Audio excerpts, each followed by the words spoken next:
Welcome to Xhibition, an Xbox podcast, episode number 65. My name is Samuel Adams, and on today's show, we are priming the pump for Gamescom 2022. Plenty of big announcements on the way for Team Xbox. Additionally, Quakecon happened this week, and some pretty big games were added to Game Pass alongside a very shocking release from the Sony catalog in the form of Death Stranding.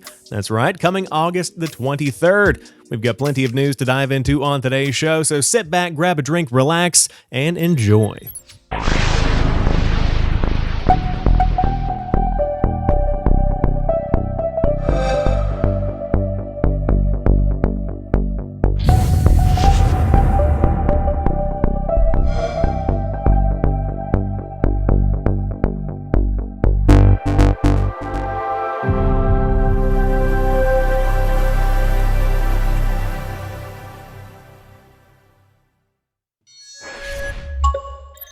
We have a big week of gaming news ahead of us, my friends, because Gamescom 2022 is almost here.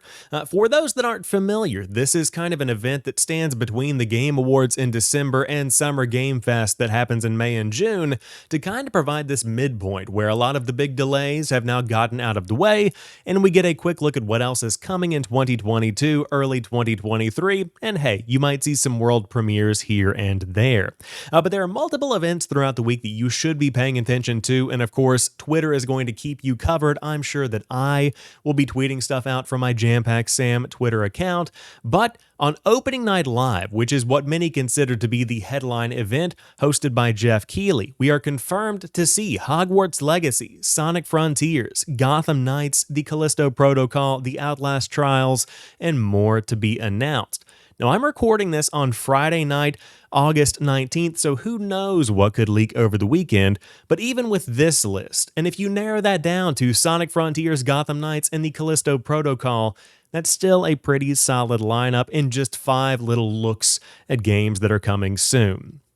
Much more is on the way, so stay tuned there. But if you do want to tune into Opening Night Live, which of course I will be tuning in when I can, you are going to want to tune into openingnightlive.com at 2 p.m. Eastern Time, 11 a.m. Pacific Time to catch all of the big news. Now, when it comes to Team Xbox, they have their own event coming on August the 25th, running from 8 a.m. Eastern Time all the way until 2 p.m. Eastern Time. That's 6 hours of content. Now, what can you expect? If you are tuning into the live stream, you can expect looks at Microsoft Flight Simulator, Gunfire Reborn, Sea of Thieves, Lies of P, High on Life, excited about that one, Grounded, Pentiment, A Plague Tale Requiem, very cool, Minecraft Legends, looking forward to that one, Planet of Lana recently got a delay till 2023, and Age of Empires 4 is also going to be featured during the live stream as well. And now, if you're lucky enough to go in person, you can experience all of these games and more, including notably Disney Dreamlight Valley, Lightyear Frontier, some cool stuff like that. You suck at parking. But I think this blog that we saw on August the 10th on the Xbox Wire does a good job of setting expectations, because you see a ton of games that we already know exist. You see a ton of games that we already have existing details on. And so I think this is going to be a very supplemental kind of event where it's not going to be blowing anyone's mind. This is not going to be something where headlines are really being pulled. This is going to be a pounding home, for lack of a better phrase, of a lot of the games and a lot of the experiences that are coming in fall 2022 and early 2023. And I think that's perfectly fine. Now, could you see some very big announcements? Potentially, but I think the majority of those are going to be held for Opening Night Live, and that also makes sense because that's where the majority of viewership is going to be. Not many people will tune in, or I should say, not as many people will tune into the Xbox show as compared to Opening Night Live hosted by Geoff Keighley. That tends to be the standout event, so it makes sense to save your best for that main show. I am excited about High on Life. Now, notably, High on Life did get kicked back by a couple of weeks to December 13th of 2022. This is a big one. It is going to be launching on Game Pass. Very important to note there. So that one is going to be a few weeks later than we intended. As I mentioned, Planet of Lana has also been pushed to spring 2023, and it is going to be coming on day one to Xbox Game Pass. That was already confirmed, but it is a phenomenal looking platformer, kind of like Inside, if you want to compare to that, with a more of a pixelation style when it comes to the design. Quick pause from the show. This is Sam from the future who is editing this episode, and I totally meant to say hand-painted rather than pixelated. Just wanted to be very clear on that. Planet of Lana looks like an anime in the best possible way. Anyways, back to the show. But notably, we also have the complete removal of anything but a photo opportunity with some cutouts of Starfield and Redfall. If you're at the event itself, they do right. You can take a selfie with Starfield's robot companion Vasco. But when it comes to gameplay, when it comes to videos, when it comes to developer updates, we have no mention on the Xbox Wire of anything related to Starfield, and for that matter, Redfall. And a couple of outlets pointed that out. I'm looking at the Gamer's Sean Murray coverage right here. But my big question is, what's going on with Starfield? I know we are a year and some change out from the official launch of that game, but it feels like a missed opportunity not to showcase a little bit more, even if it is just another one of those concept art pieces with some commentary from Todd Howard or the art team over it, or potentially even expounding upon some of those art pieces that we've seen uploaded in the past couple of years and really give some gameplay to it. I would love to see more Starfield gameplay. Now, I know, maybe I'm getting greedy. We did see the big expose, so to speak, during the Summer Game Fest event from Xbox a couple of months ago, but I would love to see more. It would be cool to see some new features potentially that are also detailed. Now, Redfall, it makes sense that they aren't going to be showing much off at Gamescom because this past week we did get about a 20-minute video uploaded that digs into some gameplay elements, that digs into the open world that Arcane is creating, and that digs more into the story and what players can expect. Highly recommend you go check out that, because I will say, I'm not super hot on Redfall, but after watching that video, I'm more interested than I was before. This is a day one release to Game Pass, and I will say it does feel like it is leaning more heavily towards the team-based elements than I think I personally might have wanted. I'm a big single-player guy, but when it comes to hunting vampires, hey, I could be convinced, especially since it is on Game Pass. So again, we have two games getting pushed to late 2022 in High on Life, and then early 2023 for Planet of Lana. And then, of course, on top of that, we have some TBDs when it comes to gameplay and updates on Redfall and Starfield. I'm fine with all of that, so to speak, but again, we'll see what Xbox whips out at Gamescom 2022. Either way, between opening night live, other events that are being held, and the Xbox show itself, it should be a week packed with plenty of gaming news. Transitioning over into another piece of Gamescom-related news, it looks like Dead Island 2 could be launching on February 3rd of 2023. Now, if you are tuned in to the YouTube channel or my Instagram feed, you'll know that I posted a YouTube short on this a couple of days ago. But Dead Island 2 got a bit of a leak this week. We saw an Amazon page go up early. The Xbox Store page went up early. We have leaked box art, we have screenshots, and we have that release date, as I said, of February 3rd of 2023.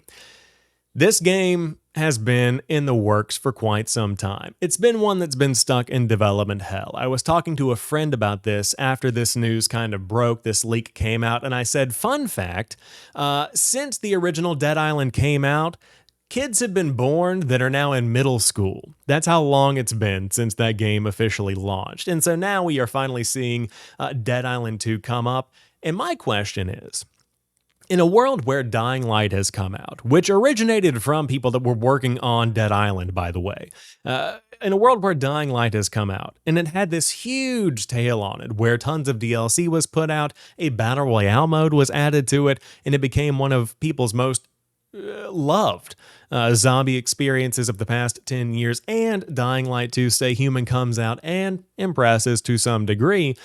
Does Dying Light 2, or I should say, does Dead Island 2 have a place in this ecosystem now? Is it going to be able to hit that bar that it needs to hit to get people invested? And when I look at this game, of course, I haven't dug deeply into the Dead Island 2 news. I've seen the screenshots, I've checked out the box art. What I need this to be is something that isn't trying to be Dying Light 2. I don't need an in-depth story. I don't need tons of RPG mechanics. What I need is a Dead Rising in first person, where it is just dumb fun killing zombies with stupid equipment. That's all I want from Dead Island 2. I can upgrade my weapons, that sounds great. I don't need an intricate RPG tree. I don't need any kind of very impactful world building where you have factions and surviving and things like that. I don't care about any of that. I just want to kill zombies. That's all I want to do in Dead Island 2. And so hopefully that is what this game is going to end up being. I would say this is probably going to be something you see during opening night live. And again, I think it's good to have a tight time frame between the announcement of this game officially coming out and that actual launch itself. February 3rd, 2023 sounds right to me. It feels good. That's after the holiday season, after all the big games have kind of come and gotten out of the way. It tends to be kind of a lull in the February time frame. So hopefully this is going to be one that kind of fills that need, and I do hope the very best for it. So we'll see what this brings, but nonetheless, very exciting time to be a fan of gaming. Gamescom 2022 is going to be very fun. Gamescom itself is always fun, and hey, who doesn't love a good showcase? Shifting over to some cloud gaming talk, we got some news this week that GeForce Now is gaining support for 1440p streaming at 120 FPS on Microsoft Edge and Google Chrome. So that's pretty much the story in and of itself, but to use those settings, they note in coverage on Windows Central, you will need to be a GeForce Now RTX 3080 member, which costs $19.99 per month. Now the key here is that there are two elements that need to be pointed out. Number one, the insane quality there, because being able to stream 1440p at 120 frames per second is unheard of in the world of cloud gaming, but it does come at a cost, $20 a month, which is more than a Game Pass Ultimate membership.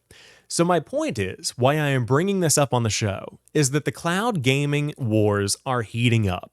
This is something that is going to be big in the next few years, especially as Xbox continues to invest in bringing cloud controls, or I should say touchscreen controls, to cloud video games. You need to be able to stay competitive in the space.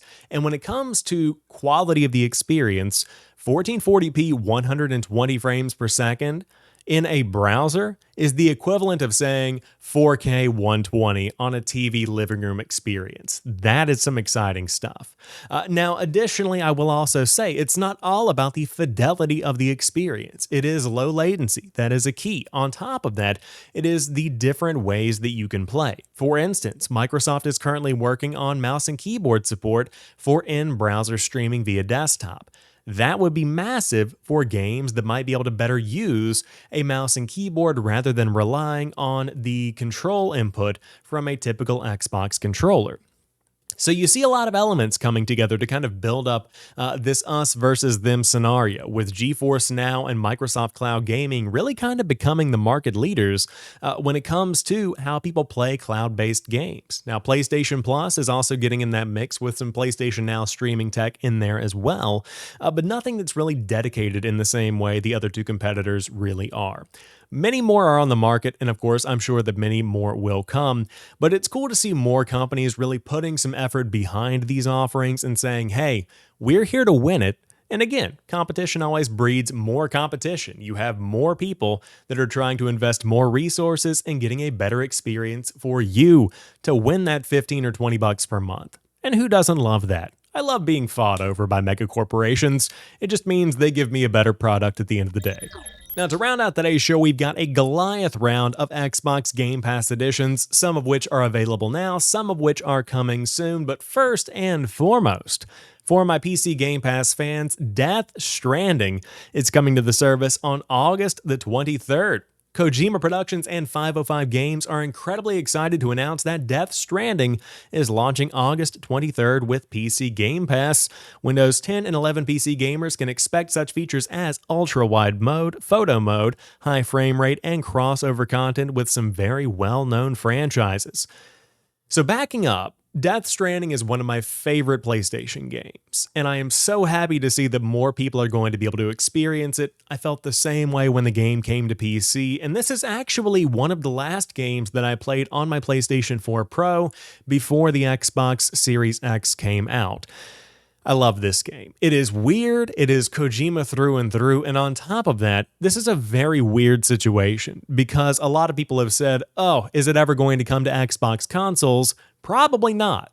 I don't think that makes sense for PlayStation's bottom line because Sony owns 505 Games, if I've read this correctly. Now, correct me if I'm wrong down below, but they should still be able to control where this goes. So it sounds like this is something that Sony actually signed off on. And I'm getting that information from the Steam page, and I saw Jeff Grubb call this out on Twitter in June, if I remember correctly, but that's a very unique move. And I think that it shows Sony kind of opening up in the space a little bit.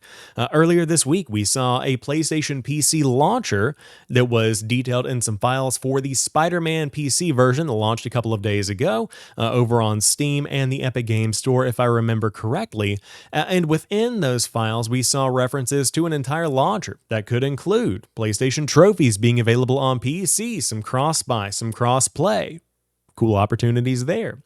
And so with Sony getting more into the PC space and kind of following Microsoft in that direction, it makes more sense for them to look at the competition and say, hey, if Death Stranding isn't selling gangbusters on PC anymore, we might as well leverage this tool that we have at our disposal, strike up a deal, make some cash, make it happen. That sounds like something that could be a great option for them. And at the end of the day, they have helped fund the development of this project. They have helped make it a reality.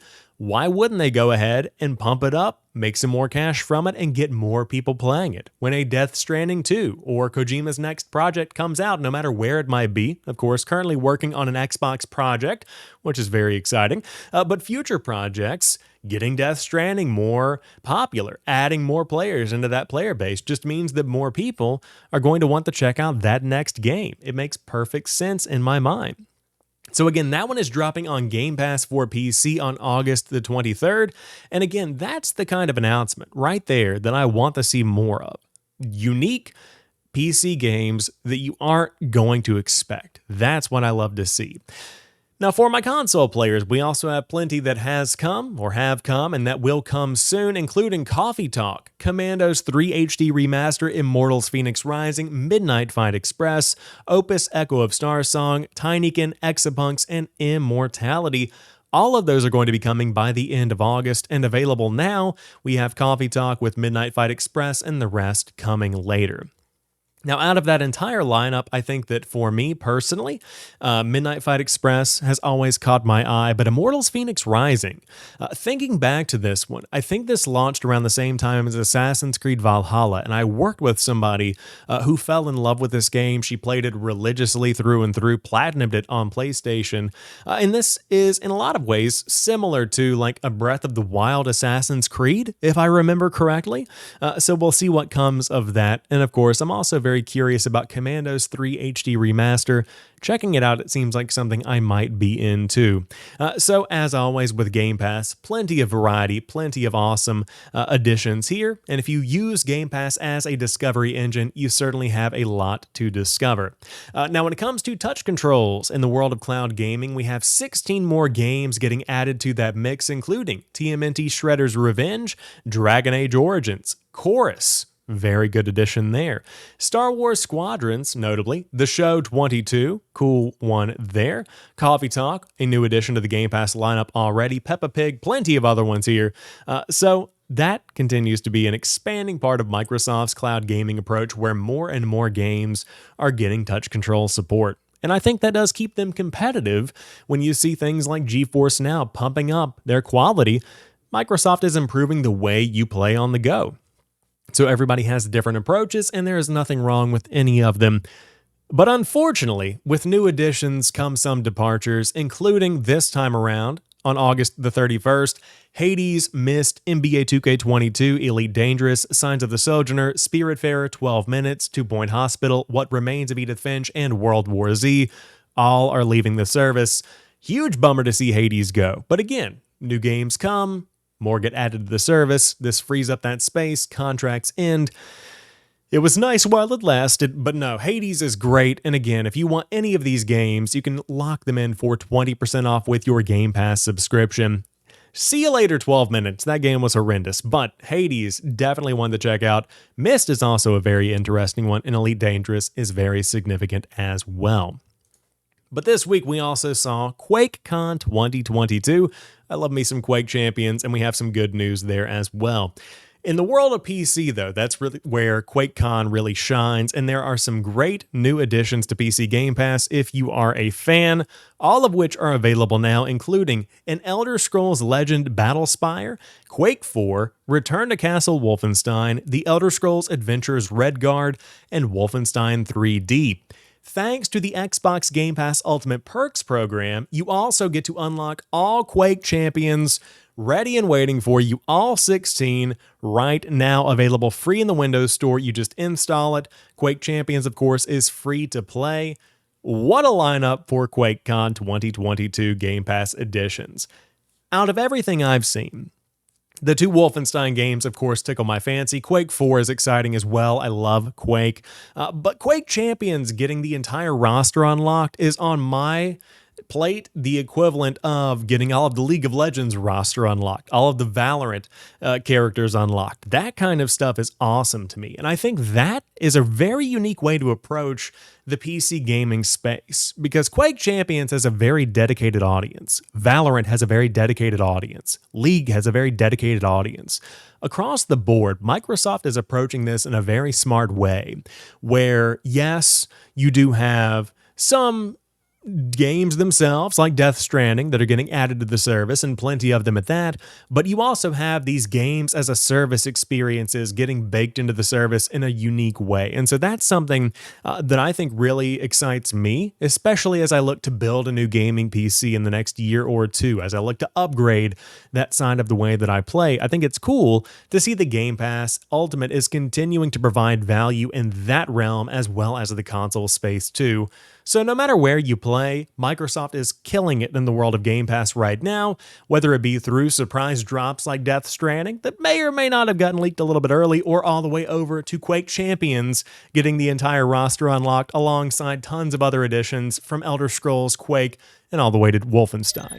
That rounds out this week's episode of Xhibition, an Xbox podcast. If you enjoy the show and you are new here, be sure to hit that That rounds out this week's episode of Xhibition. That wraps up this week's episode of Xhibition, an Xbox podcast, and I will say, just as a bit of a teaser, I am looking forward to inviting more guests on the show in the weeks ahead. I've been busy with a move, as you can see behind me, new backdrop, new room, a lot of stuff to set up, but things are finally starting to kind of regulate, and I can get back to reaching out to people, lining up some conversations, because I love that part of the show, and I do want to keep doing that. But hey, in the meantime, we've got plenty of big news to talk about, so plenty of filler content is ready and waiting for you, along with some YouTube shorts. Great stuff there. And as always, thank you so much for the support recently. I mean, the channel has been growing by leaps and bounds in 2022, and I thank you all from the bottom of my heart. To everybody who checks out the show, you guys are all rock stars. Thank you a million times over. But until next time, you guys have a fantastic rest of your week. Enjoy Gamescom 2022, and I will talk to you soon. Until then, keep on playing.